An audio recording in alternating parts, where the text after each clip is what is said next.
মা, বাবা, আমি তোমাদের কুলাঙ্গার ছেলে নই। আমি আজকাল বুঝতেই পারি না কি করব, কি করে সবাইকে খুশি করব। আর বাকিদের মতো নর্মাল জীবন যাপনের কেরিয়ারের স্বপ্ন আমি দেখি না, নর্মাল কাজগুলোও পারি না। আমি এরকম আলাদা, এতে আমার কি করা? যে কাজগুলো ভালোবাসি মন দিয়েই করি। আমি অলস নই, জাস্ট এই সমাজের ছাঁচে তৈরি করা পুতুল নই। সমাজ তো সেই রাস্তাকে এবড়ো খেবড়ো আনসেফ বলে, যেই রাস্তায় তারা কোনোদিন যায়নি। আমি সেই রাস্তায় বেরিয়ে গেছি বাবা।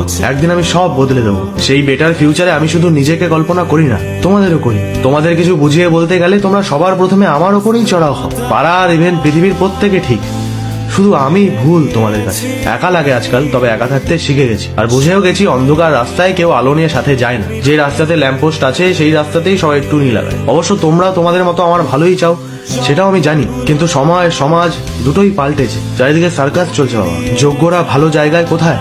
তবে সময়ের অপচয় করছি না মা, সময়ের অপেক্ষা করছি। একদিন প্রমাণ হবেই তোমরা লুজার জন্ম দাওনি। সেদিন তোমার পাড়া, তোমার সমাজ, তোমার পৃথিবীকে ডেকো আর বলো আমি তোমাদের ছেলে।